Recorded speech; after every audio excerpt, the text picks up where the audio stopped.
Hi, friends. Welcome back to my YouTube channel. The 49ers just won in dominating fashion. And wow, it's been a while since I've been able to say that. They beat the Chicago 49ers, beat the Chicago Bears 38-13. They started off fast on fire. They played dominant football on both sides of the ball, offense and defense. They let I want to say the Chicago Bears hang around a little bit in that third quarter. I know I'm, a little cocky, but I actually never got nervous. I saw a lot of people, Rob Stats Guerrera, Grant saying, oh, are you guys worried the Bears or 49ers are going to blow it? My dad was texting me, scared. I thought the 49ers built themselves up a dominant enough lead that they were not going to let the Bears come back and win. And not only did they not let them come back and win, but they pretty much shut them down. They had, like I said, a couple good plays in that third quarter, but the defense really carried through in the fourth quarter. Probably the most dominant the defense has been in the fourth quarter ever this year. And honestly, the most dominant this entire team has been all year. This is their best defensive or not defensive, offensive and defensive performance.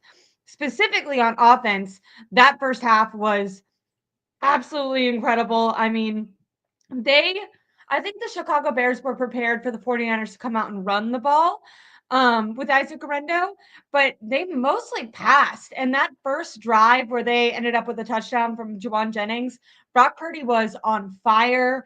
You finally saw some creativity from Kyle Shanahan. It has me asking, where has this been all year? It kind of, not to get negative, but frustrates me that it took Christian McCaffrey literally being out again. They showed pictures, by the way, he was at the game with a brace on his knee, but not only, with that Achilles tendonitis, but then had a knee brace on. Takes all that. They had, Jordan Mason getting injured for Kyle Shanahan to start getting his best players the ball. If you've been watching, my channel or lots of people's channel for any part of this season, we've said, Jennings since last December, and I said this proudly last year, Jennings has been the number one receiver on this football team. Even when Ayuk was healthy, and Ayuk has some special skill sets that Jennings doesn't have. And obviously, I hope he has a full recovery and can help the 49ers next year. But last year in the playoffs and even before then, Jennings was really taking off and starting to get more opportunity. I don't necessarily want to say taking off because he himself has kind of said, I've had this ability in me. I just wasn't getting the targets to show it. And then obviously he had that Super Bowl dominating performance. And all throughout this year, he has taken over. He actually had 7 touchdowns in his entire career up until this year and now has 7 touchdowns this year. So he's tied his touchdown record from his entire, NFL career in just this year alone. That's how dominant this year has been for him. Like I said, I wrote down for that first one, offense hasn't made it look easy in a long time. It was a 5-play drive, 70 yards, capped with a 7-yard, touchdown pass from Brock Purdy to Jennings. It was perfectly accurate. Purdy was 4 for 4 on the 70 yards. They sprinkled in some runs, but they weren't relying on the run. And it was interesting. Mr. Corey says this too. Look what happens when Kyle Shanahan isn't glued to McCaffrey all game. They got Jennings involved, like I said. Then I think the player of the game was actually not Jennings. It was George Kittle, who has been the best tight end in football for a long time, but has not had the opportunity to show that because he is always in blocking. And luckily, after the game last week, he's caught a pass on the very first drive against the Bills and then wasn't targeted again until the fourth quarter. And after the game, he was actually asked about it. And you guys know Kittle, he's, happy-go-lucky, goofy. And this was the first time he kind of showed some critique of Kyle and Purdy and said, I was running routes. I felt like I was getting open and I just wasn't targeted. And I'm not first in the progression. I'm not second in the progression. Heck, I'm not even third in the progression. Meaning basically when there's a play called, George Kittle not only isn't the number 1 target, but usually he's like the 4th option, meaning Brock Purdy has to go through multiple guys make sure all those guys aren't open and not get sacked or have to scramble before he even attempts to throw a pass to George Kittle. And Kittle kind of said, I think that that's ridiculous. I think I'm, getting open against defenses. I think I can catch passes. I'm strong. I'm physical. He's not the fastest guy, but for a tight end, is fast. And he made a statement to the media, really critiquing both his play caller and Brock Purdy. He said it in a nice way, but it was a criticism. And Kyle Shanahan heard that, or Brock Purdy heard that, and they delivered. They said, if we're going to lose our playoff chances, we're going to go down swinging with our best players. And they targeted George Kittle. Let me see. Do I have his totals written down? Yes. So this was right after the second half, going into the third quarter. George Kittle has 6 targets, six catches, so caught all of his targets for 151 yards. By the way, that is the most yards for that many catches since 2021 for George Kittle. He an utterly dominant game for him, a game that he's surely going to remember, especially if they do make something out of the rest of this season. It'll be looked at. If you guys remember the 21 season against the Bears, actually, when Deebo catches that long touchdown pass, he runs for like 70 yards and scores, and that kind of catapulted the 49ers to go on this winning streak, and it carried them all the way to the NFC Championship game.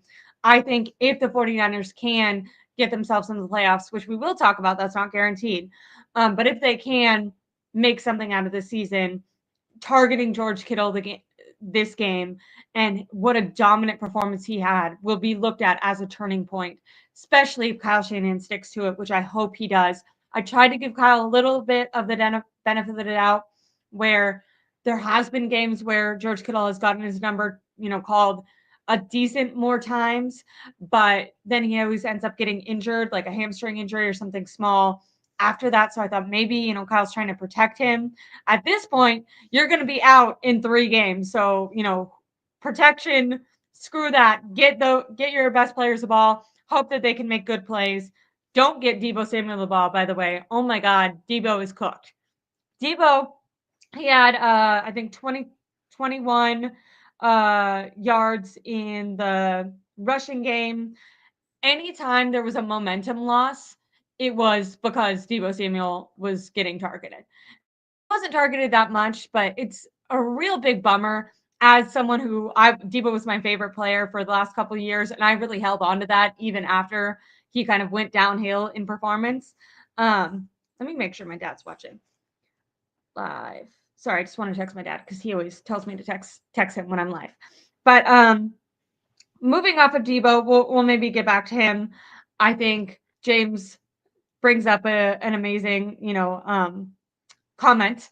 Isaac Guerendo. This is another thing with like Kyle being so married to Christian McCaffrey, and that it's so bittersweet because Christian McCaffrey does have a really unique skill set, but he got ran into the ground, and you can only look back and think, what if?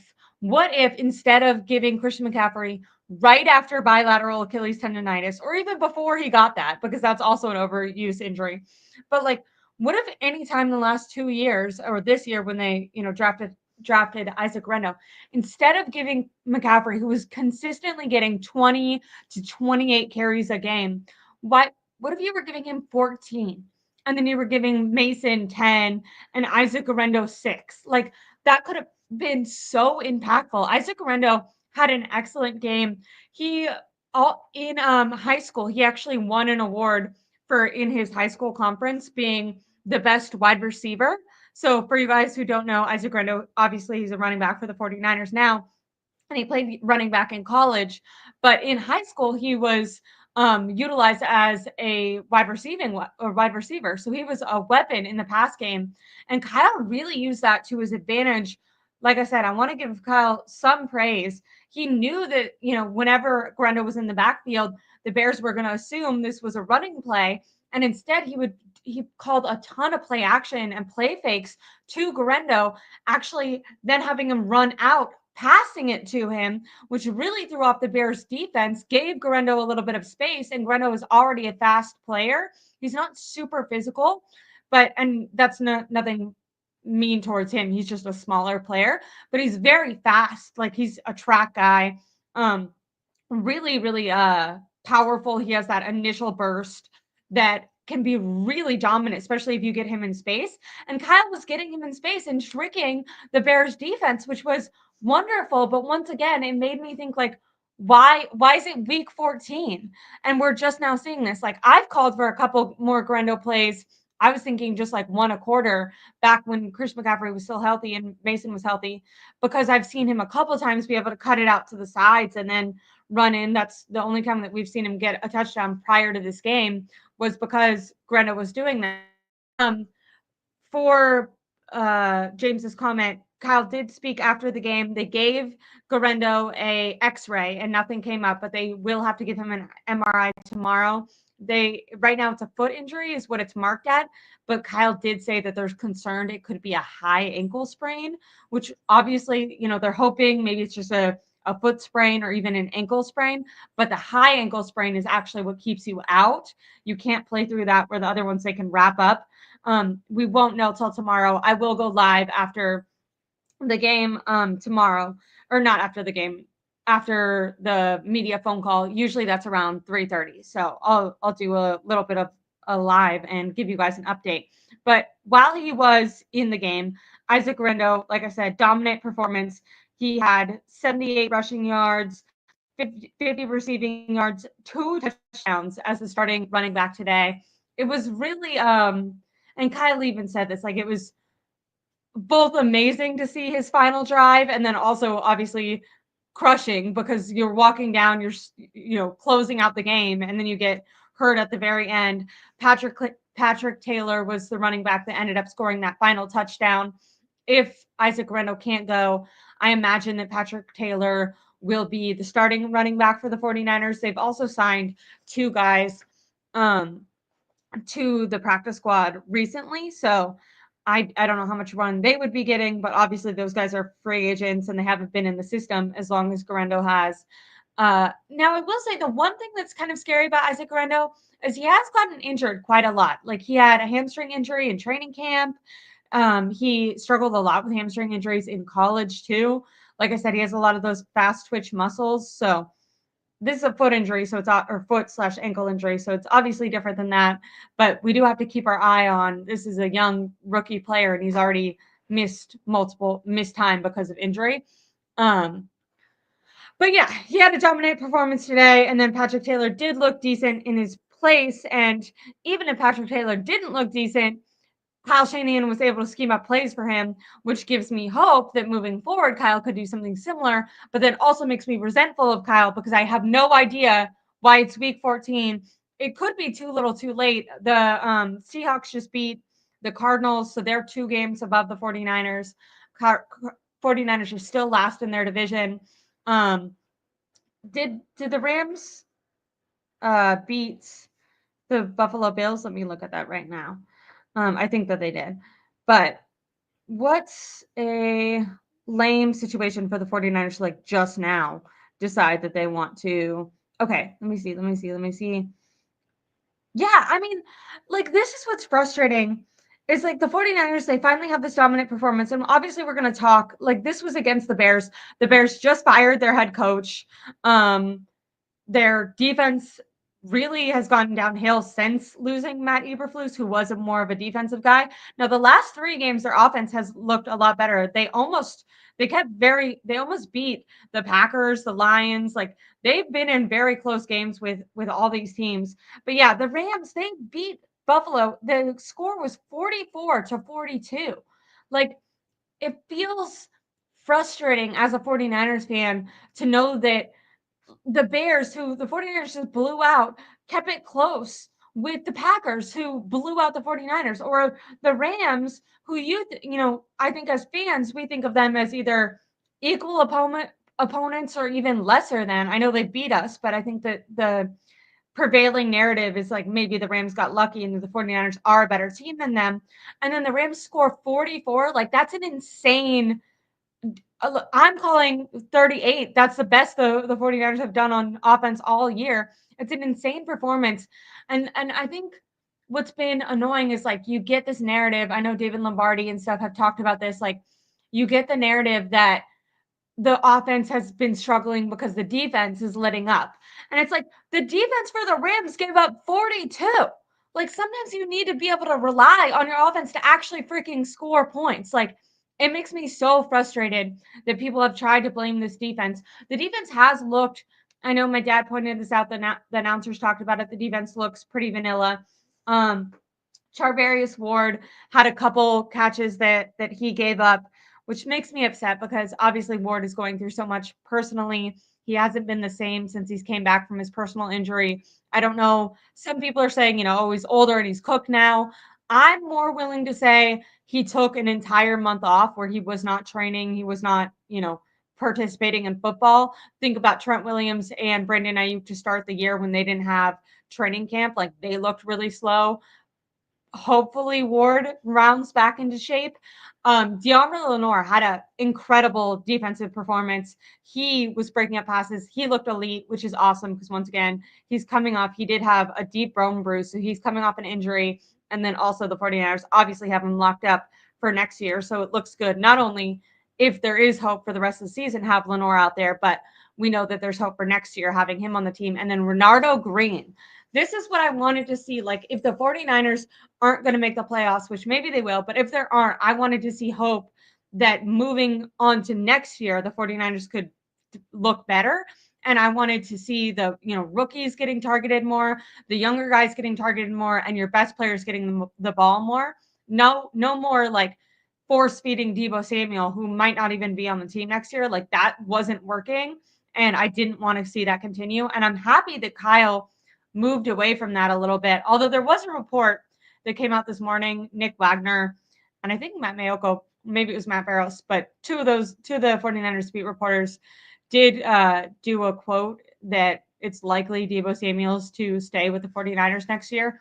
That might be because they gave him like a contract extension going into last year where they split up. They didn't like give him more money, but they split up his contract in a weird way where even if they trade him, I think that they have to pay him like $9 million or something, which is obviously less than the 26 that he's making right now. But I'm not sure about Deebo next year. I would move off of him personally, but apparently there was a report that they're not moving off from Deebo Samuel.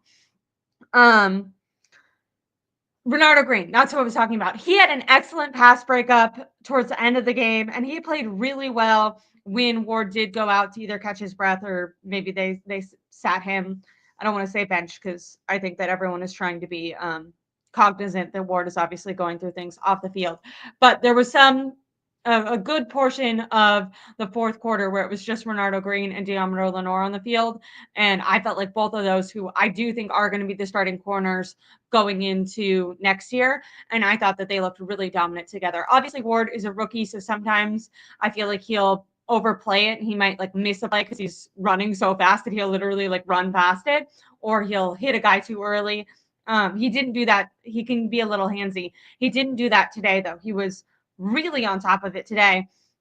I wrote down Deebo Samuel cooked, can't break tackles, has no burst, is so slow. I was interested. We didn't see him back at kick returner as much this week, and last week and the week before he was back at kick returner, and the week before against the Packers, it got called back because they had a holding call on Eric Sauber, but it was for like 70 something yards, and then last week he was in at kick returner and he actually did really good. And I'm thinking, okay, like if Deebo can't be effective as a running back or as a wide receiver, then like I know that sucks because you're paying him $26 million. So like don't continue that next year. But while he's on the team this year, like keep him back there. They didn't have him back there today. I don't know if that's because they knew he was going to be involved more in the running game with all the running backs out. I would have him not involved in the running game because it's shown to be not effective. There was one play to Deebo Samuel that immediately got pushed back from the line of scrimmage. And it was just really frustrating because you can tell when they line up in that crossing route that's for Deebo, like defenses know it no longer takes them by surprise. And Kyle was in his bag a lot today. So I was like, and like I said, most of their offensive plays were effective, but every once in a while there was one to Deebo, and I'm like, these don't work anymore. Like if you're going to try to use him in the as like an offensive weapon, they need to come up with something completely different. They can't keep recycling the 2021 plays. Defenses are expecting it and they stop it. Excuse me. But like I said, dominant first half. Let me go over. I said, I talked about that Juwan, the first touchdown. There was a Juwan Jennings touchdown. Then you saw huge plays from George Kittle and Issac Guerendo. Guerendo gets the touchdown, and then Leonard Floyd, who by the way was like he was used to be a Bears player. I think he was drafted by the Bears. He really showed up. The defense showed up, and it's hard.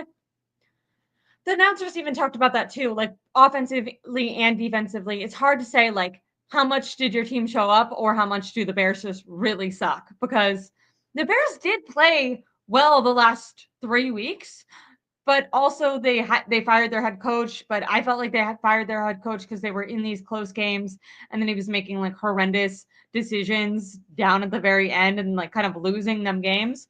But I mean, the Bears have a horrible offensive line. Caleb Williams does hold on to the ball too long. Every once in a while, he was getting into okay rhythm with DJ Moore. He was pretty much the only player that was like kind of doing something to the 49ers. Devondre Swift, their running back, didn't do much to the 49ers at all, which was good. It's good to know that the 49ers defense could, not stop the run completely, but slow down the run because obviously they've struggled. I feel like stopping the run has been their number one weakness, not even this year, but the last couple of years, even when they were more of a dominant defense, stopping running quarterbacks, which I think Caleb should have ran a lot more. There was a bunch of times where he was like kind of sitting back there. No one was getting open. His offensive line was like not holding up and he would just stand there. And I was like, dude, if you run, like you can get Nick Bosa's not on the field, but he would just stand back there. Leonard Floyd got a sack. Malik Collins got a sack. Yatir Gross-Matos, he had a dominant performance. The defense as a whole, defensive line had 7 sacks. He had 3 just by himself. So, I mean, really good showing from the defensive line for the most part. Like I said, coming out of the first half, they had like one drive where they got a touchdown and they held the ball for the Bears had the ball for the first 10 minutes coming out of the half, and it kind of looked scary for a second. Leonard Floyd had 2 sacks. Yeah, I said as a whole, the defensive line had 7, and then I think it was Gross Matos had 3. So I guess Floyd had 2. And then Malik Collins as well was in there. Sorry, I thought I was going to sneeze, but then I didn't. I did feel like Kyle, who was challenge happy. I wrote down he had in the first quarter, he had an awful challenge. But he had been play calling great so far, so I wasn't like too mad. I was like, okay, this is like a weird challenge because it was automatically it was one of those like that they automatically sent it to New York, so we knew that it wasn't gonna stand no matter what, and Kyle still challenged it and then lost that challenge. That was kind of weird. Later on in the game, he called another challenge. He called 3, which was crazy. But the second one they got because it was overturned, so they got that challenge back, and then they threw another challenge flag, but then the refs ended up being like, "Oh no, it was the Caleb Williams fumble," and then they like called it back, so they gave the 49ers back their challenges. But it was just an interesting situation to see Kyle Shanahan kind of in this mode, because I feel like Niner fans have been asking Kyle to be more aggressive, spread the ball out. The 49ers on offense had 7 different offensive players touch the football outside of Brock Purdy. They spread it around to 7 different players. How many games do we see it where it's Deebo Samuel, Christian McCaffrey, and then maybe 1, 2, 3 touches to George Kittle or Juwan Jennings or both? Like that's 4. They got 7 different offensive players involved. Like it was, I really love that. The 49ers have so much talent, and I hate like the injury excuse. The Lions are missing, I think 11, maybe even more. I think last on Thursday they lost even more. But going into that game, they had 11 players out. Like they're still spreading the football around, and especially on offense, I feel like what's made them so unstoppable, 1, they have a great offensive line, but 2, that tandem of having 2 running backs and kind of constantly being able to switch it up and the defense not being able to hone in on one guy, where the 49ers, like when you've been playing them last year even, but especially this year, it's like, okay, shut down Christian McCaffrey, shut down the run game, and then Brock Purdy's going to end up scrambling. Brock Purdy didn't scramble today. And I think Brock Purdy's scrambling is a positive because if the offensive line isn't holding up and guys aren't getting open, it is nice that that's not a sack. Like I said, Caleb Williams was doing that. There are times where scramble for the first down, but the why I think it was good that Brock Purdy didn't scramble today was because he didn't have to. Like the line for the most part was holding up. And even when it wasn't, like the passes, it was like easy. Think about Jimmy Garoppolo. Kyle Shanahan got Jimmy Garoppolo, a backup quarterback in the NFL, to the Super Bowl. And he did that by those Jimmy gimmies. And what that is that's play action rollouts. So you're moving the pocket so the defense can't automatically hit the quarterback, or those easy, quick screen passes. I'm talking Brock Purdy hit his back step and bam, threw the football. Like this year, Brock Purdy has held the ball longer than any quarterback, by the way, longer than Caleb Williams, held the football longer than any quarterback. Obviously, those runs count. So that's probably what's added up to his time. But there's been multiple times where it's like, Brock, what are you doing? Like at this point, throw the ball out of bounds and just go on to the next play instead of taking a sack or instead of like, no one's, getting open. The answer isn't there. But Kyle Shanahan, the answers were there. And I don't understand how it took this long, but screen passes, play action rollout, throwing to the running back, something that I've been preaching on this channel for weeks now. Brock not having to scramble because guys were getting open. There were options. There were options in the red zone. King Mustafa is talking about the red zone. There were options in the red zone. There were options in walking down the field, and like I don't know, it looked easy. And all I can say is if you watch the 49ers in recent weeks, every positive play has looked difficult.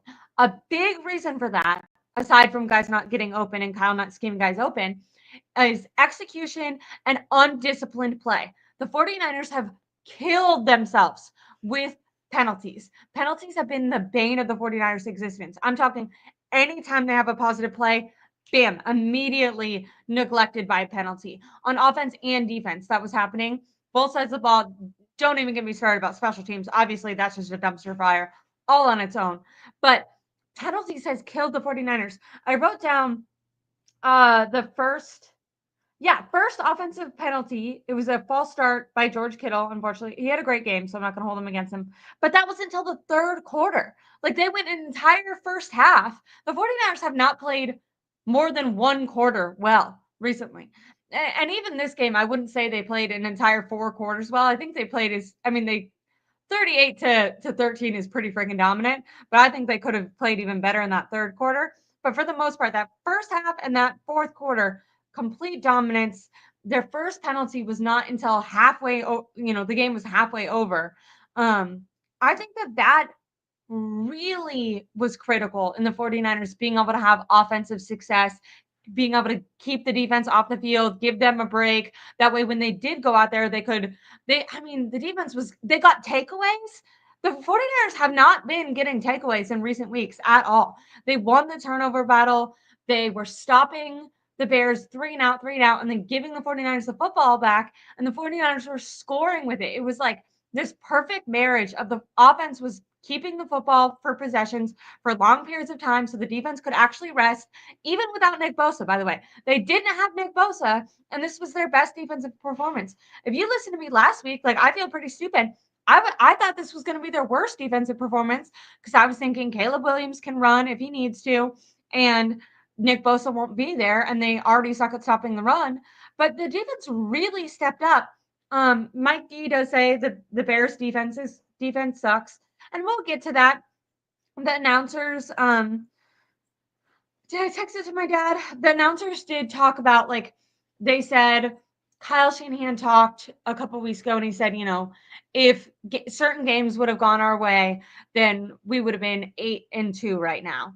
And the announcers basically said, who was a former football player, basically said, that's BS. You can't just say, oh, if it were for a couple different plays, we would have been 8-2, because all football games are like that. Like, think about that Rams game. They won 44-42. Like, if they would have given up one play, that they could have lost that game. Like, football comes down to just a couple plays. And basically what the announcer was saying is, yes, this was a very creative offensive performance from Kyle Shanahan. But when you're facing other defenses, when you're facing the Rams that are about to come up, maybe, I don't know, the Bills just scored 42 on the Rams, so maybe the Rams defense sucks. But when you're playing the Cardinals later on in the last game of the year, that's going to be an important game. When you're playing the Lions, but that Lions game is going to be really tough. Even the Dolphins game isn't going to be a gimme game. So how is the offense going to look? Like, can you trick them? Like I'm saying, Kyle had to get very creative. It wasn't like we had an utterly dominant run game today. It was more that Kyle was able to trick the Bears defense into thinking they were going to run the ball and then passing it to Issac Guerendo. There's two problems with this. One, we have to see if Issac Guerendo is even going to be able to play. Hopefully he's like I said, he had that X-ray today. I'm gonna get an MRI tomorrow. They're hoping that it's not a high ankle sprain, normal ankle or foot sprain. But two, like once there's film out on that like, hey, when he's in the backfield, you still need to prepare for him to go on a dump out route because that's actually what they like to do with him. Like, will defenses be able to adjust to that after having this week's game film? And can Kyle consistently start switching it up and get as a play caller? He kind of said that there was desperation into this game, that they needed to play even if the other teams in their division were going to win, even if they lost this game. They wanted to show fight. Last week in multiple press conferences right after the game, but even during the week, Kyle Shanahan was asked by reporters, like, do you feel like your team has fight right now? Like, does this seem like the 49ers standard? Because right now we're seeing a team that's giving up. Like, we're seeing a team that looks lethargic. They look stagnant, lazy, amateur with their penalties. And it looked like at the end of the Bills game that they just wanted to like get out of there. Not even at the end. Honestly, to start the Bills game, it looked like they just wanted to get out of there. Like they didn't want to be there. They showed zero enthusiasm, zero fight. Kyle said, he really talked to the team today and basically said, win or lose, like you need to put it all out there. George Kittle also said that he talked to the team and talked about desperation and what it means to be a 49er and what the standard is.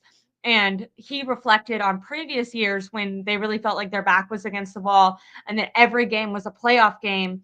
And the team didn't give up. They utilized that and were like, oh shit, like there's never going to be a play that we're taking off. There's never going to be a play where we're tired and we're not running all out. Like we are going to give every play for this, 4 quarters, and then you can rest your body.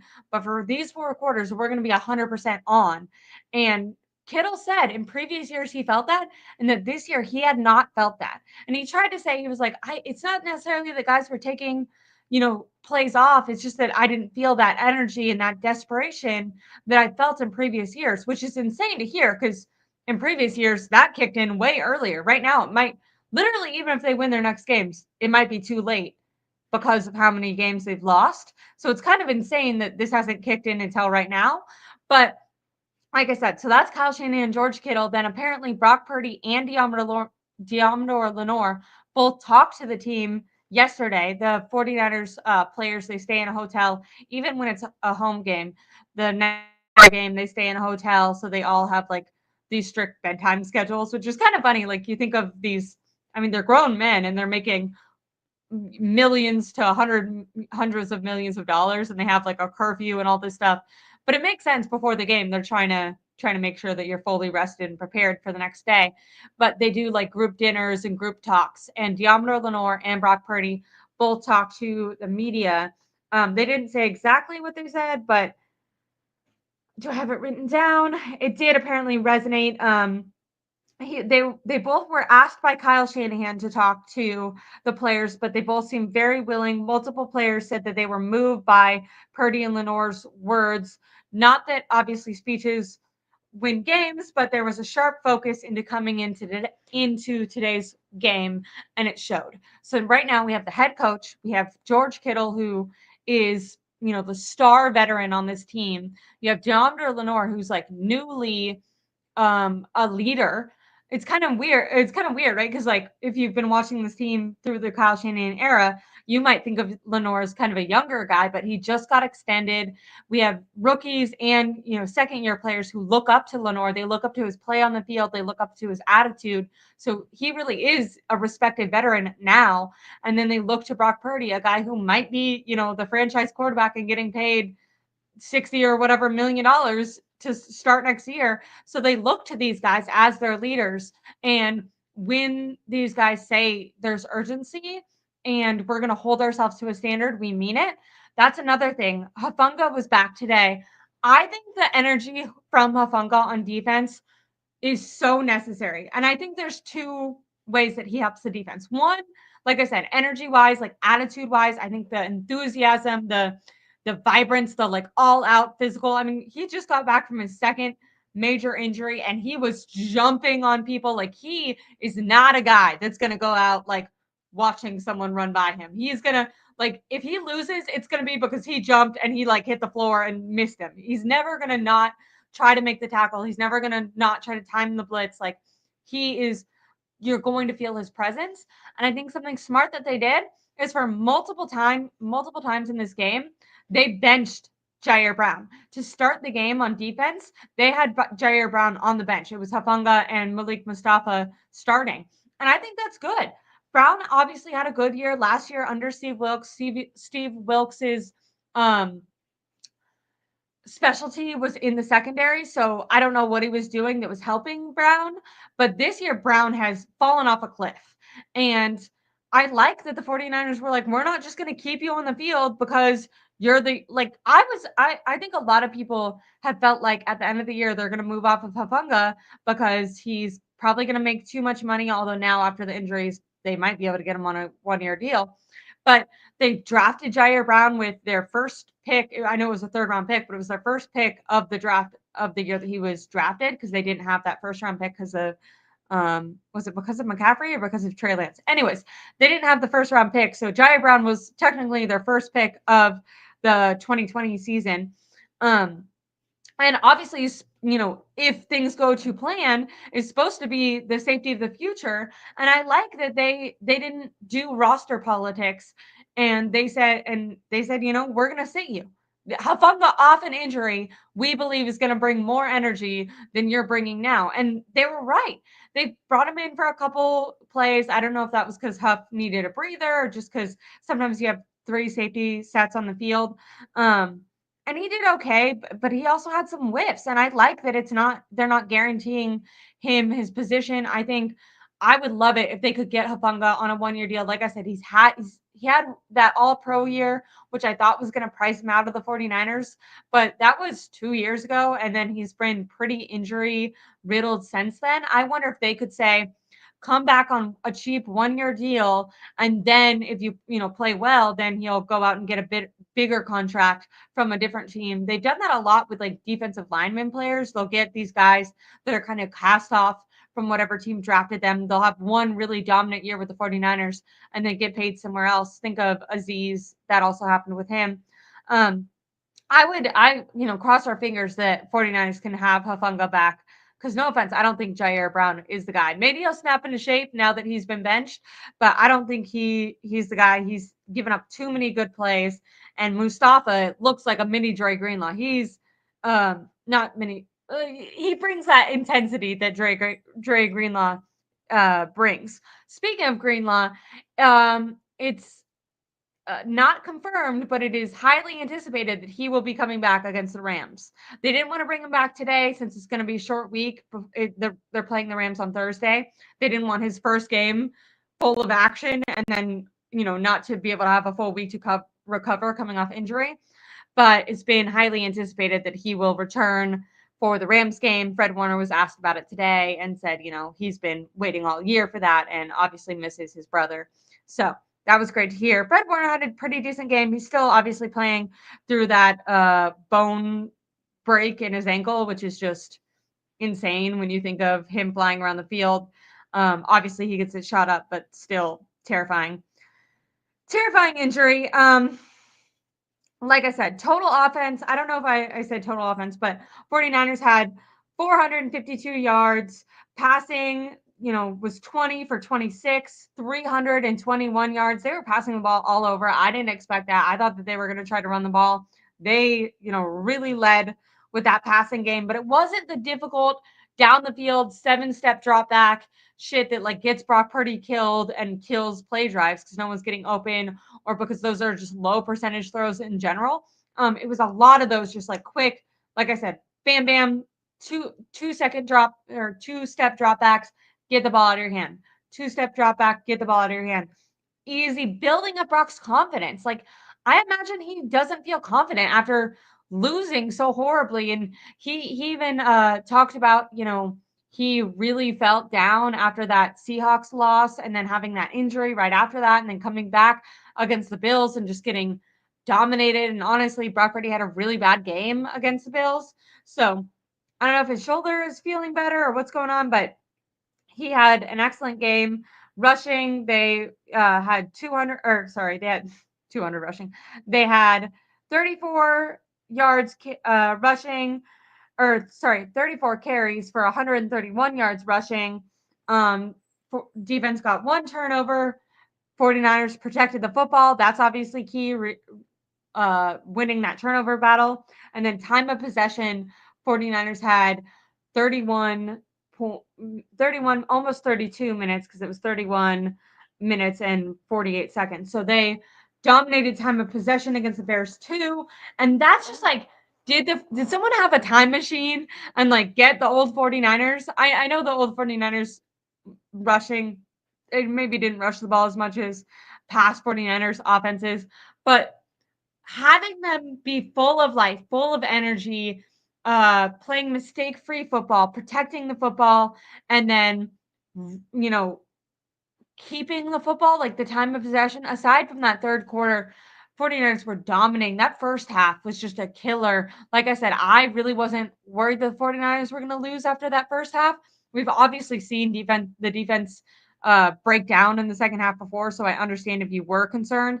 But they were so like the Bears barely touched the football. Caleb Williams going into halftime. I don't want anyone to criticize the defense ever again. Caleb Williams had 27 yards. Think about that. Brock Purdy had like 200 and something by halftime. Caleb Williams had 27, not even 3 digits, 27 yards going into halftime. Like it was an incredible defensive performance, and then it was partially like that because it was complimentary football, and the offense was putting up big, touchdown after touchdown. I think they kicked 1 field goal in the first half. Jake Moody, am I missing that? Or was that in the third quarter? Might have been in the third quarter, but they were, yeah. So Caleb Williams first half stats, he was 6 for 9, 4 sacks just in the first half for 27 yards. Then in that second half, he had the turnover. He had 3 more sacks on top of that. Like just not a great Caleb Williams performance. I will say the 49ers, the shutout ended in the third quarter with about 5:56, so 6 minutes left in the third quarter. Bears had the football for the first 10 minutes of the third quarter. Rome Undaze, I might be saying that wrong. He's the one that caught the 4-yard touchdown pass over Charvarius Ward, who did have a difficult, especially that drive. They were attacking Charvarius Ward a lot on that. And then 2-point conversion was dropped. It was a PBU by Mustafa. Mustafa had an excellent game. Charvarius Ward struggling. I have a hard time. I don't know, is he older? He is, I think, almost 30 now. Is he 29 right now? And I know corners can kind of fall off a cliff, but I'm hesitant to kind of completely write him off because I know he's coming off of that personal tragedy and he just hasn't been playing football for more than, 2 weeks since he's been back. And then, like I said, they get the ball back on offense coming out they have the halftime where they're first half where they're dominant. Bears get the football after halftime. They score a touchdown after holding the ball where they ran really well. Caleb made a couple plays. They get the ball back on offense and they have their first penalty. And I'm thinking, oh no, I'm holding on to the faith, but my dad's texting me like, oh shit, they're gonna give it up. But then they have a run with Issac Guerendo, goes for a good amount of yards, which I feel like was because they were throwing it to Issac Guerendo so much in the first half that then the Bears kind of tried to adjust at halftime. And then Kyle, knowing that they were going to make, the Bears defense, like someone said, the defense sucks. So they're a little bit predictable. And Kyle's really able to scheme great play calls when he can anticipate what the defense is going to do. Now that does make me question, like, how good of a play caller are you if you need to know what the defense is going to do in order to make something be successful? Like Kyle has often said that the reason he likes his system so much is he feels like he can predict how the defense is going to react to his system.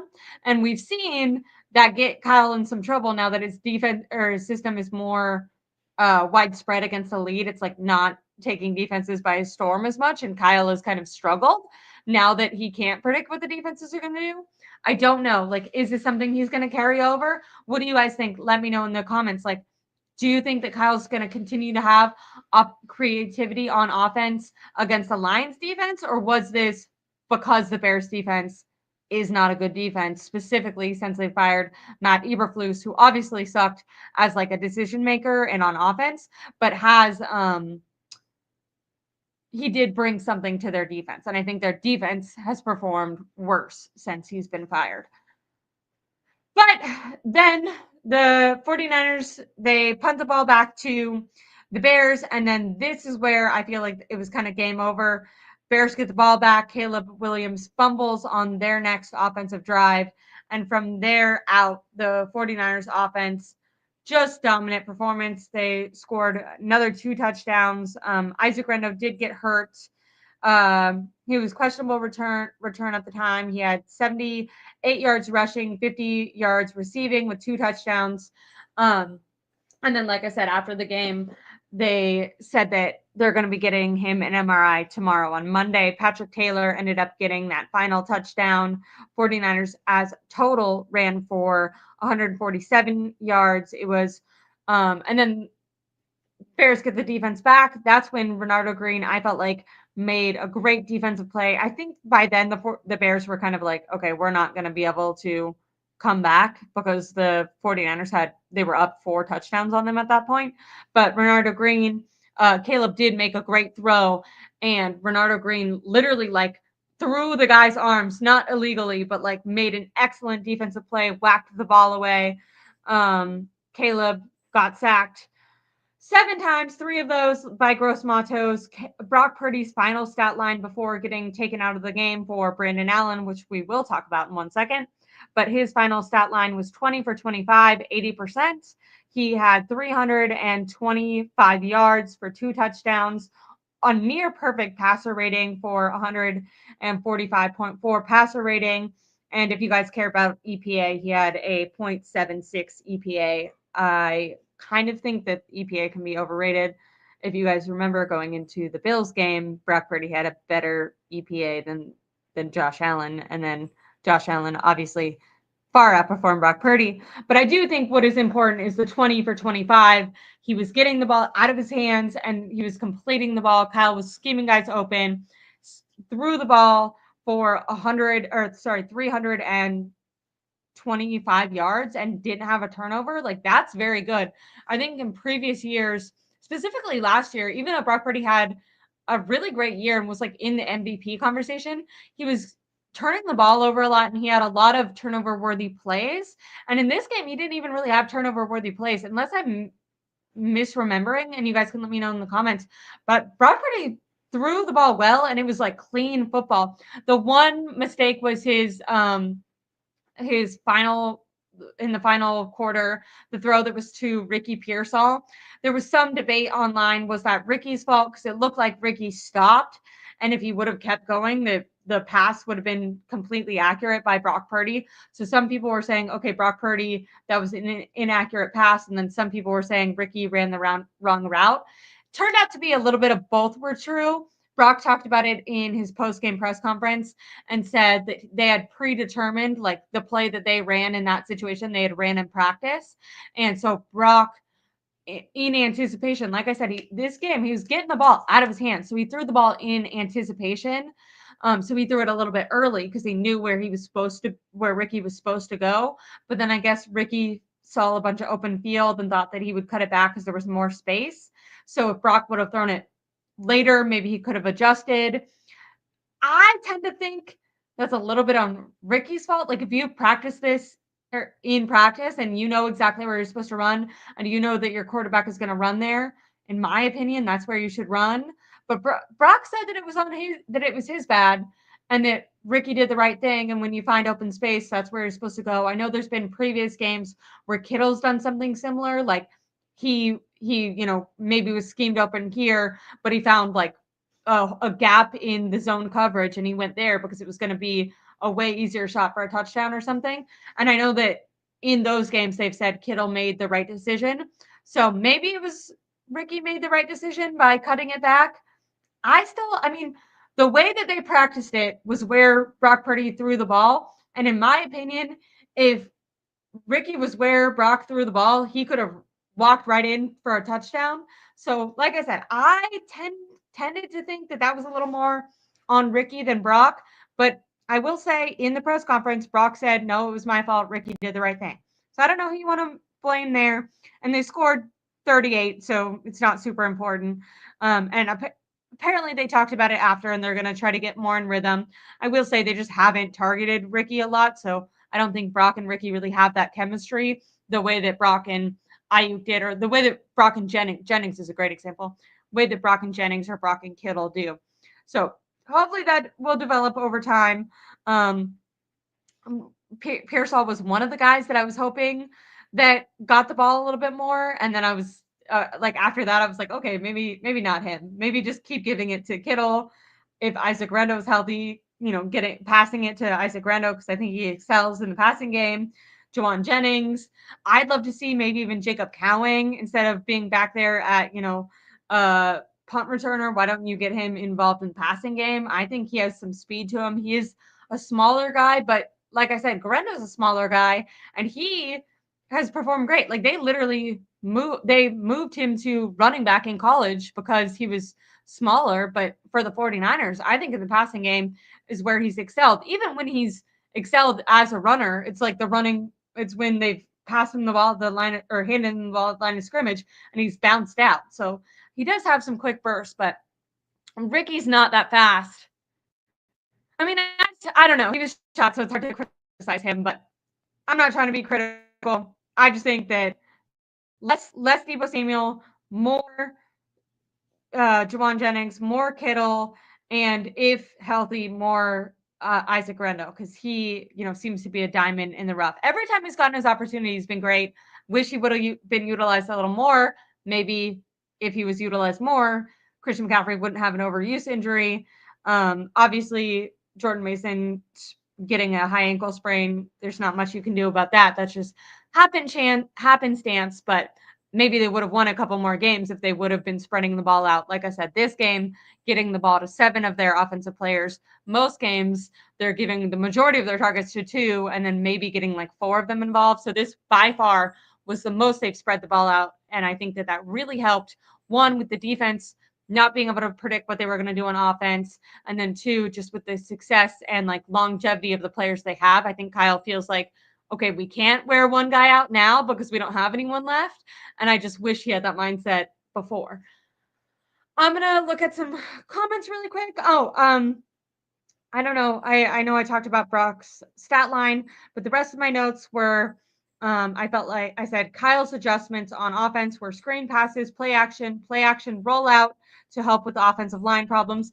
Oh, that did happen. Ben Barch, who's been subbing in for Aaron Banks. Aaron Banks was out this game with a concussion. Trent Williams was out. Nick Bosa was out. But on that offensive line, both Trent and Banks were out.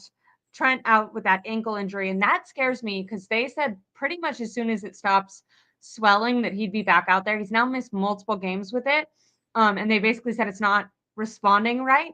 And if you go back to previous years, Trent has repeatedly had high ankle and normal ankle sprains. And I'm wondering if like after like if you get like 10 ankle sprains, does it just stop healing correctly? I hope, one, for his sake, that it heals okay so he can like walk on it and live his life normal. But also he's, in his contract he just got his new contract with the 49ers. So I hope that that ankle heals up okay and he can like plant on it and shove it into the ground to like anchor, because you need ankle strength if you're going to be an offensive lineman and you're just like fighting with your hands and really like locking in with your lower body.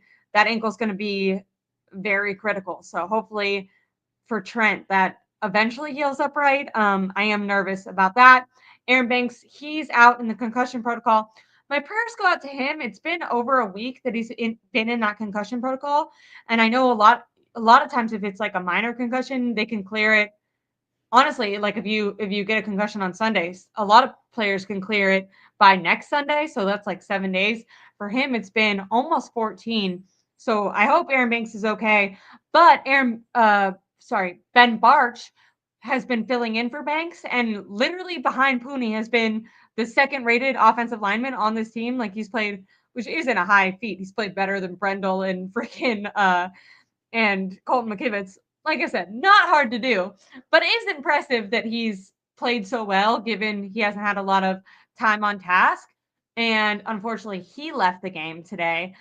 We won't know what's going on with him until Monday. Kyle said he's also going to be receiving an MRI, and that kind of sucks because I don't think that the 49ers want to extend Banks. I think offensive linemen, if they're even decent, they make quite a lot of money. You think of McGlinchey getting like 30 whatever million from the Broncos and then like getting benched once he was there. So obviously the 49ers didn't want to extend him. I don't know if they're going to want to extend Banks. He's been decent, but not incredible. And I think for the amount of money that he's going to get, they're not going to want to do that. And Ben Barch has looked really good in place of him. So hopefully his injury isn't too serious. Throwing to the running backs, good for them. And then I said Debo cooked, but I said my takeaways for the 49ers being able to get to 38-13 was the team was disciplined and effective. And I think they were effective with their play calls. They executed. Brock got the ball out of his hands. The defense, they got stops. They got turnovers. They kept giving the ball back to the 49ers. And then on offense, the 49ers were keeping the ball for long drives, giving their defense a break, and they weren't committing penalties. The 49ers have given up over 100 yards in their last 3 games to defenses, almost 200 in their last game, by the way. Yards just in penalties, meaning the other team's offense didn't have to do shit and stayed on the field because they kept committing so many penalties on their own. It's been infuriating to watch as a fan, just watching them like kill themselves, basically. So I think, like I said, the team was disciplined and effective, and that was my number one takeaway, which was great. Are you available for, I don't know what that means, for like a call-in? I'll do call-in shows. I don't know if that's what you're saying. And then feminist primal screen. I think the only pathway for the 49ers to win all 4 of their, I think the only path for the 49ers to win all 4 of their remaining games and have the Seahawks lose 2 games. Only path to the playoffs. Okay, so I think right now they are 7-6, right? So I think the 49ers, can they lose that Lions game and still get into playoffs? I'm not sure, because I think the 49ers are going to need 10 wins to get in. That's what scares me. Like the Seahawks, maybe if the Seahawks lose 2 of their games, they could squeak in. Depends on how badly the Cardinals continue to do. Which, by the way, what the hell happened to the Cardinals? They were winning. Yeah, Seahawks are at 8 wins. Yeah, the Seahawks are 2 games above the 49ers, and 49ers have 6 wins, so that would make sense. Remaining games, they have the Thursday game against the Rams, and then they have the Dolphins, Lions, and Cardinals. I'm thinking, like, if the 49ers beat the Rams and Dolphins, they lose to the Lions, and they beat the Cardinals, they'll have 3 more wins. So they'll be 9-8. And I don't know if 9-8 gets you in, because 9-8 1 is the most mediocre ever. But it's also I don't think I think the Seahawks are so far ahead. They're obviously, in my opinion, going to lock up the division, but I think where I get nervous is I think the Cardinals might be 9-8, and if the Seahawks are guaranteed in, if they do have one more team that gets in, the Cardinals are going to have the tiebreaker. Unless, like I said, that I think Week 18 is really going to matter. The thing that sucks is if the Cardinals were winning the division, maybe they would sit their guys Week 18 and that would give the 49ers a better chance of squeaking in. But I didn't anticipate that the Seahawks were going to play so well. Oh, by the way, I bet someone is. I think on Twitter, I said that someone was saying like a playoff picture is for both the Rams and the Seahawks to win, and I commented a couple of days ago and was like, "That's not going to happen. Like one of them could win, but not both of them." And people were like, "Never say never," and I was like, "Never." And literally both of them won. So I look stupid. This is why you should never talk on Twitter. Um, Even if we make the playoffs, I don't think that we will make a deep playoff run because the Eagles, Lions, and Packers are hot right now. I agree. I think the reason that they would want to make the playoffs is more for pride. Like if they would have lost this game, they would have guaranteed themselves a top 10 pick, which is obviously, some people were saying you should tank for a top 10 pick. Like that's an excellent opportunity that the 49ers don't usually have because they're always in contention. So they're always picking last in the draft. And that's not for just the first round, that's for all the rounds. Like if you have a top 10 pick, you have a higher second round pick, a higher third round pick. And you can get a really solid player, top 10 in the first round, which 49ers have been picking, like 30, 30, 31 in recent years. So, but I understood people saying that, but my thing was you don't want to set the precedent. Like you have too many young guys on this team that you're gonna start. Like even if you do retool or rebuild and you trade away a lot of your veteran players, there's going to be your younger rookie players and just younger guys that are gonna continue with this team. And you want to have a standard as a football team. Like you want to say the 49ers are about this. And even if we're losing, even if it's about the season, we're not going to tank. We're not going to go out without kicking and screaming, giving it our all. And you want to set that standard of this is what it means to be a 49er to the young guys. I think the veteran players, if it was like completely just a veteran team and they had no young guys, I think the veteran players could kind of tank and be like, hey, like we know what our standard is. This was just a down year. But I think because there are so many young guys that you're going to start to build with, you need to show them how they need to play if this happens again. Like you're never going to just give up. And I think I think it's important for your team to have a standard. Um I think the Rams and Seahawks will have a showdown week 18 for the NFC West. Interesting. It's interesting the Rams have been able to get there. Sean McVay I think he's a pretty impressive coach. I feel like there's been a lot of criticism of him, but the fact that he's actually won a Super Bowl and then his teams have kind of constantly been in contention, all except for that like one down year after the Super Bowl, which by the way, they were more competitive than I thought they were going to be because they talk about a team that was like fully reliant on, independent contractors and stars, and then they lost all their guys and they've kind of stayed in contention, which I feel like is pretty impressive. Rick Diaz says, "Good afternoon, Ash, or good evening, Ashley. It was a good game, but we're not out of the woods until Thursday. We got to play the Rams. It's going to be another challenge." I agree. And this was a sentiment from Kyle Shanahan, too. He basically told the team, which I'm glad he did, because this team has a horrible I don't know, all year they've won one game and then all of a sudden they're talking shit on social media. They're like calling out beat reporters. They're going on Instagram live, calling out other teams. Like they feel like they've been really full of themselves. We've saw Deebo Samuel multiple times on his podcast say that they're the best team in the league, not even just in the NFC, but in the league. And I don't know, I think they needed to be humbled. And I think losing by 25 or more in the last two games kind of like brought them back to reality and was like, hey, like whatever team you think you are, that's not you this year. Maybe in previous years, but this year you're not an all-star team. You're not a great team.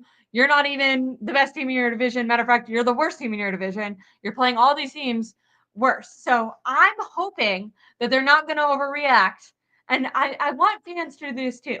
I want to, one, be able to give them praise. It's good they won a game, but I don't want people to overreact to a Bears win. Like, I was seeing people on Twitter being like, see, Brock Purdy definitely needs 60 plus million. Anyone who was doubting him, like, that's why. After the game, Jennifer Lee Chan was like, Kyle, you're such an impressive coach. Have you heard about the rumors that maybe you should be traded, and head coach the Bears next year? What do you think of that? Like, don't you think that people are saying that are so lame? Like, I don't, to me, I hate when reporters kiss up to coaches like that. And Kyle was basically just like, I don't know, what is he supposed to say? Yeah, trade me. He was like, oh, like, I don't know. I love being here. I don't know about the rumors, which is like, to me, he's not going to give you, like, that's probably true, but even if it's not, he's not going to stand as he's the 49ers football coach and be like, yeah, I don't know, we've sucked this year, I'd like to get out. Like, to me, that the purpose of that question is stupid, because you're not going to get an honest answer no matter what, um especially after a win. And I find it seedy when reporters kind of have an agenda. um and anyways, I felt like fans and certain reporters were really overreacting to this loss. And they were like, if you've critiqued the 49ers, if you've critiqued Brock, if you've critiqued Kyle, then this game shows you how stupid you are and what a casual you are. And I'm like, okay, it's a good game, but it's against the Bears, and they literally fired their head coach this week. Like, this is not a good team. Like, they are it. Not only did they fire their head coach, by the way, 3 weeks ago, they fired their offensive coordinator. So they've fired multiple people on their team within recent weeks, and they have multiple injuries. Like, their draft pick for quarterback doesn't, either A, he's not in a situation where he can succeed, or B, it doesn't look like he's going to be all that he was hyped up to be. I don't think that, like, while we're talking about the 49ers standard, I think the 49ers need to compare themselves to the Bills, not to the Bears. So if they play the Bills and do bad, that should be, to me, the honest reflection of who they are, not how they play the Bears. Because that's like, the Bears aren't going to go to the playoffs. That's not who the 49ers want to be. It doesn't matter. Like, that should be, when we got the schedule coming into the season and I saw the Bears, I did this on my show with Tom. I was like, oh yeah, win. Because it's the Bears. It's a joke of an organization, joke of a franchise. Maybe someday they'll be different, but to me, I'm not making any grand statement. I'm not paying Brock Purdy 60 or 65 million because he played well against the Bears. You know what I mean? Like, I'm going to wait and I'm going to see how he can play against the best quarterbacks, or not even the best quarterbacks. I don't think Jared Goff's the best quarterback, but the Lions are a formidable opponent, and they've been really successful this year. I want to see, how does Brock Purdy play against the Lions? How does he play against Miami? I don't think Tua's that good. Does he look miles better than Tua, or do him and Tua look kind of similar in Miami? That'll be interesting, because I think the Dolphins paying Tua 55 or whatever they paid him was a mistake. I wouldn't have paid Tua that much money. And so if Brock doesn't look any better than Tua, why would you want to pay Brock more than $10 million more than Tua? Like, to me, you'd want to pay him less than that, right? I don't know. I'm not anti-Purdy, by the way. Like, going into this year, I was like, I think Purdy saved Kyle and John Lynch's job. Like, if you look back to the Trey Lance situation and what they did, like, they needed if they wouldn't have found Brock Purdy, this down year would have happened 2 years ago, and they would have been fucked. So Brock Purdy has done great things for the organization, but just because he's done great things doesn't mean you want to marry yourself to him for 5 years if he's not going to be the guy. Especially if you look at, like, around the league, Sam Darnold, what, like, you could probably pay him 15, 20, maybe not even, maybe I'm like really overselling it. Maybe what is he making now? Like 8 million? You could probably give him like a 2-year deal for like $20 million versus Brock Purdy, who's going to have a $60 million 5-year deal. Like, that's crazy. And by the way, I would love it if the 49ers at the end of the year, if they could get like Trevor Lawrence. I think what the Jaguars did with him was smart. I feel like they weren't confident in Trevor, but they wanted to pay him and kind of get ahead of the big spike, because a lot of quarterbacks are going to get paid this offseason. And so the Jaguars gave him, it's a 5-year deal on paper, but only 2 of it is guaranteed. And I think that would be really smart for the 49ers. One, to keep track, because Brock Purdy has had a couple arm, the elbow injury and then the shoulder injury, both on his throwing arm. He's, missed time. I think he's tough and physical, but he's a shorter guy. And he had one really great year when his play caller was on fire and he had great stars. And now he's had kind of a down year when he's had less offensive talent around him and Kyle has been less creative. So I think that makes him probably like a Baker Mayfield. Like, I don't think he's a bad quarterback, but I don't think he's Patrick Mahomes. So I feel like he should get paid like that. Baker's making 30 something million. I would love it if Brock, if you want to give him a 5-year deal, have 2 of it guaranteed. And then after the 2 years, then you can reassess. You can either A, cut him if he's, falling off a cliff, or B, you have him for 3 more years on the books. You can start guaranteeing that money. That's what they did with both Trent Williams and Christian McCaffrey this offseason. They had them to longer year deals, but their guaranteed money had ran out. And at the time, they thought that those players would be worth it. So they ended up guaranteeing the rest of the contract. But it was a built-in, basically, like review. Like if both of those players would have fallen off a cliff, last year, then this offseason, they would have been like, okay, we can't pay you. And I think that they should build something like that into Brock's new extension if they give it to him. To get back to Rick's question, because I don't know if I got off topic, Kyle did say, enjoy this win for tonight, go heal up, but they're going to be right back at it tomorrow. Usually Tuesday is like a designated off day for NFL players, but if you play on Thursday, you practice on Tuesday. Kind of crazy. They're going to have tomorrow off, except for Kyle, who will call us, and I'll do a report after that. But they have a day off on Monday. They go in on Tuesday. Then they'll have Wednesday off, play on Thursday. But Kyle did say, like, if they lose on Thursday, this win means nothing. And Fred Warner said they're going to start treating every game like a playoff game. Going into this game, they know that they knew that they were going to have to win on Thursday, but they locked in and they said, it's just this one game. We can't beat the next game, or we can't beat the next team until we beat this one. So they're not technically in the playoffs now, but if they drop a game, they're not going to be on the playoffs. So they're looking at every game as important as a playoff win, which I think is good.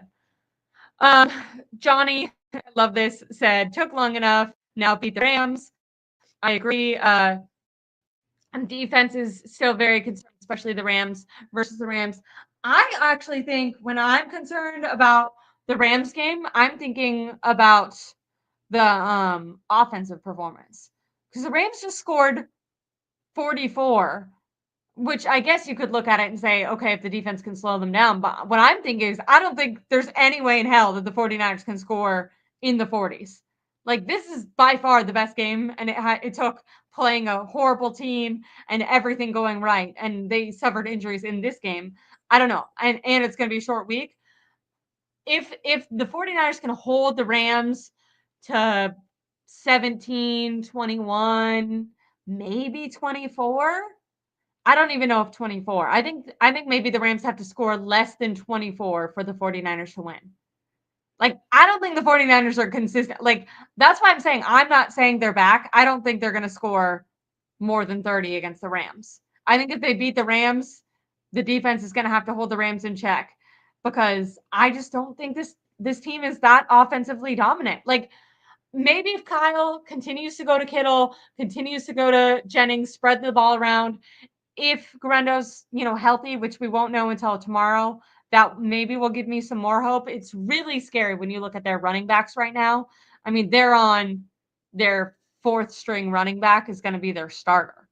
Like, the other 2 running backs, it's Israel something, and then, like, I literally don't even know their names because they just got signed, and also one is really hard to pronounce, and I don't want to butcher it.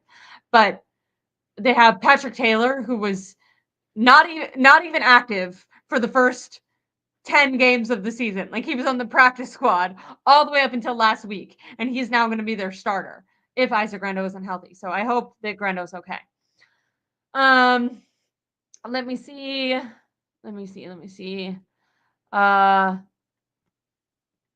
He's asking someone else this, but I can answer. Are we getting Greenlaw, Trent, and Bosa this week? So we did get an update. It is very promising that we're getting Greenlaw is going to be elevated. He's been participating in practice. He's within that 21 day window that you can be elevated from IR. He's been a full go at practice. They just didn't want to elevate him for the Bears game because it was such a short like I said, they're only having they have 3 games and only 1 practice before the Rams game. Fred Warner literally talked about this in his post game, and so did Kyle Shanahan. Both basically hinted that Greenlaw was going to be back for the Rams. Fred Warner basically said as much and said he's been waiting all year and he can't wait to have Fred back against the Rams. So it's not officially announced, but him and Kyle alluded that Greenlaw will be back against the Rams, which would be incredible. I don't. The only thing is, like, don't be hard on Greenlaw if he's not himself. You know what I mean? It's gonna be his first game back. I think it'll mostly be like the emotional element. Like I said, Hafunga, I feel like brought a big emotional element this week. I think Greenlaw coming back could be another emotional element, but don't expect him to be like the full force of Greenlaw. He's still recovering. And then Trent, the issue with Trent is he's had multiple high and normal ankle sprains in previous years. And right now he has a high ankle sprain and it's not responding right. They thought weeks ago he was going to be elevated, but the swelling refuses to go down. And they're injecting it and like doing a lot of rehab and they've tried throughout the week to like test it and it keeps swelling up before the game. So that's why he's been ruled out the last 2 games in a row, even though he was questionable the week before. It was because they like the normal timeline of the injury that Trent was on. They expected that he was going to get back, but his injury actually got worse. So it's Kyle said, and this is a quote, his ankle is not responding the way that we thought it would. So maybe I think that they've done additional MRIs and then it just keeps showing up as a high ankle sprain that's not healing correctly. I'm not sure if he'll be back. He was rolled out yesterday, or not even yesterday. Was he rolled out on Friday? So that the reason that kind of scares me is this is a short week. It wasn't even a game time decision, which means they knew there was no way he was going to go today. So I'm going to say I think that Trent's going to be out. I don't want to predict that because I hope that he's not. But going off of the fact that he was ruled out multiple days early, like normally if it's a close call and last minute, they weren't sure. Like Bosa, I think might be able to go because Bosa was a game time decision. He was doubtful, but there was a possibility that he was going to go. So maybe by if you give him a couple more days, that doubtful turns into a questionable and he can go. Where Trent was fully like they were like don't even anticipate it because he's not going to go out. And then Chris also says there aren't any other quarterbacks available for the 49ers other than old ones like Kirk or Rodgers. Don't sign Rodgers. That's holy shit, he tore that Jets organization down even more than the Jets already suck and somehow he made it even worse. And then Kirk Cousins, yeah, Kyle does have an affinity. It does kind of scare me, and I do think that Kyle might try to get Kirk Cousins. I don't know though. Like I wonder how cheap they could get Kirk Cousins. My thing is, I don't think they're gonna move off of Brock. Like Brock is under contract, so even if they don't want to pay him, he can't do anything about it. Like he's on the team. I think what they might do is either draft a quarterback in like the 3rd round or something, like someone who's not amazing but who could put pressure on Brock, or go get like a backup like one of the backup fringe guys, like a Sam Darnold, because he's going to be significantly cheaper than a Kirk or a Rodgers. Even Gardner Minshew, like I'm thinking like that, middle ground guy. Although I will say I think Minshew's worse than Sam Darnold. Right now we're kind of seeing that, but I don't know. I also have no faith in Sam Darnold, and I think he's just in a really good system. Let me see if I missed any other comments. D-line sacks were coverage sacks. I agree. Like I said, I thought Gianro Lenore and Renato Green were having a hell of a game. Ward did okay. He had a couple lapses, so that kind of sucked. Thank you, Gerald, who said it was a complete game victory. How sweet that is, and then gave me a compliment. I appreciate you, Gerald, so much. And then where's this version of the 49ers been all season? I think that goes to the head coach. The penalties, the undisciplined play, the lack of offensive creativity. Kyle Shanahan literally has not called screen passes, has like all year. Kyle Shanahan, who is known, by the way, under Jimmy Garoppolo, was known as a play action play caller, has called the least play action passes out of every team, out of all 32 teams this year. Kyle Shanahan has been last in play action. This game was 90% play action, which people have been asking about. I know people give Grant a hard time, but other guys like Matt Mayoko and stuff have also been asking this, but Grant was one of them who was asking Kyle a couple of weeks ago, like, where is the play action? Where are the screen passes? And Kyle was kind of blowing them off. Finally, I don't know, it just took getting humiliated by, back-to-back games. Finally, he was open to it, and thank God he was. Um, Papa Jay gave game balls to Isaac Guerendo and Gross Matos for defense. I think that that's fair. I think Guerendo, I like giving him the game ball because he's younger and he did have such a great performance after, not even expecting to be a starter this year. But Kittle had such a good, actually, Kittle had an awesome game too. I think it's hard for me to decide between Guerendo and Kittle for offensive game balls. And then Gross Matos did have an excellent, he had the 3 sacks in, Mr. Corey says Bosa hasn't even had 3 sacks in a game in like 3 years. Yeah. So it was a very dominant performance. Now, part of that, the Bears have a horrible offensive line, and Caleb Williams does hold on to the ball too long. So it's hard to know how good Bosa could have been if he was. And King Mustafa says Kyle was playing more like Dan Campbell today, which I think just means he was more aggressive. He was challenging. He was going for it. I think he just felt like there was nothing to lose. Like they got humiliated 2 games in a row. There's rumors that he's gonna, get traded or fired. There's rumors that they shouldn't pay his quarterback. Like their team is gonna miss the playoffs. I think they kind of just threw the kitchen sink at it today. Kyle finally lost his ego and stopped trying to, win in a way that looked the best and just went. Like I think sometimes Kyle gets so obsessed with like winning on a way that makes his offense look good or makes his play calling look good, like or creative, instead of just like doing the easy shit that like sometimes you need to do to build up confidence in your quarterback and to get your offense moving. And a lot of that, like I said, having the rollouts out of the pocket, which basically just means moving the pocket, and that helps protect your quarterback when your offensive line is damaged. Or the screen passes, the dump off passes. Brock consistently getting, like, my takeaway for why this game was so successful was, yes, spreading the ball out, but it was not only spreading the ball out, but like getting Brock easy open guys within a 2-step drop back instead of a 7-step drop back. If you've listened to the QB school and different guys who like really break down the film, they always say that the drop back passing game is the weakest link of Kyle Shanahan's system. And for some reason, Kyle has been married to that this year and has been getting Brock in horrible situations and it's made the offensive line look worse because he's holding on to the ball long. Like think about Caleb Williams. One of the reasons his offense looks so bad is he's holding on to the ball so long because guys aren't getting open. Well, that was what was happening with Brock, except for the frustrating thing is like you have an excellent play caller. Why aren't you scheming your all-star, your receiving weapons open? Like this should be easy. Like you have the talent, you have the play caller, and Kyle just wasn't doing it. And today he did it. And I'm glad that, for whatever reason, he took his head out of his ass and today was a good game. Can he keep it up against the Rams? I don't think the Rams have a great defense. I mean, they just gave up 42 to the Bills. So that's great. But their offense can stay in games. That's the only hard part. Like maybe the 49ers can score on their defense, but can they keep up with the Rams offense? That'll be interesting to know. I wonder what they're going to do. I think they'll continue to have the starting safeties be Hufanga and Malik Mustafa and then have Jai Brown kind of subbing in instead of starting. But I wonder what they're going to do with Ward because I feel like they don't want to bench Ward because obviously everything that's happened with him. But right now, the best cornerbacks on the team are De'Amara Lenore and Renardo Green. I gotta say, I don't know. Maybe by next week Ward will be more in shape, and that he could be better because of that.